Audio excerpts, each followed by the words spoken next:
Ջութակն արդեն 10 տարի Դիաննայի անբաժան ընկերն է, սկզբում երաժշտական դպրոց, այնուհետև քոլեջ, ավարտելուց հետո Կոմիտասի անվան կոնսերվատորիա է ընդունվելու։ Հայաստանի պետական երիտասարդական նվագախմբի գեղարվեստական ղեկավար եւ գլխավոր դիրիժոր Սերգեյ Սմբատյանի ականջը շոյեց Խաչատրյանի կոնցերտը Դիաննայի կատարմամբ, բայց ուշադրությունից չվրիպեցին նաեւ թերությունները։ Մի քիչ պետք է դավեր կամազին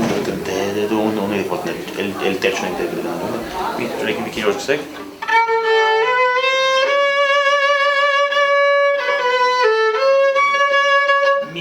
Այս նյութից վերցրել եմ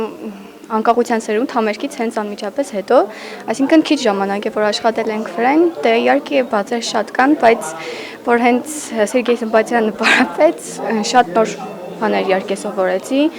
կապված նյութի հետ էլ, երաժշտության հետ էլ։ Ջութակ, շեփորդ, ավջութակ, միջանցքում դասական երաժշտության հնչյուններ են լսվում։ Գյումրիում մեկնարկեց Vivace MTS-ի եւ Հայաստանի պետական երիտասարդական նվագախմբի համատեղ նախաձեռնությունը։ Այն ուղղված է Հայաստանի մարզերում երաժշտական կրթության զարգացմանը։ Երևանից ժամանած մասնագետները մարզային այցելությունների ընթացքում կանցկացնեն հանդիպում, վարպետության դասեր, անկախության սերունդ, համահայաստանյան երիտասարդական նվագախմբի երաժիշտների հետ։ Մաստեր կլասին կմասնակցեն Շիրակի եւ Տավուշի մարզերի 12-ից 18 տարեկան 22 երաժիշտներ։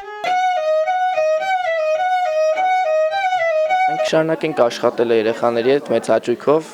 ինչով կարողանանք մենք կօգնենք իրանց, որպեսզի ավելի առաջ գնան։ Հայաստանի հեռահաղորդակցության առաջատար օպերատորի երկարաժամկետ աջակցության շնորհիվ նվագախումբը դասական երաժշտության գլուխգործոցները ներկայացրել է լայն հանրությանը։ Շատ ենք խոսում Հայաստանի արժեքներից, բայց ցավոք սրտի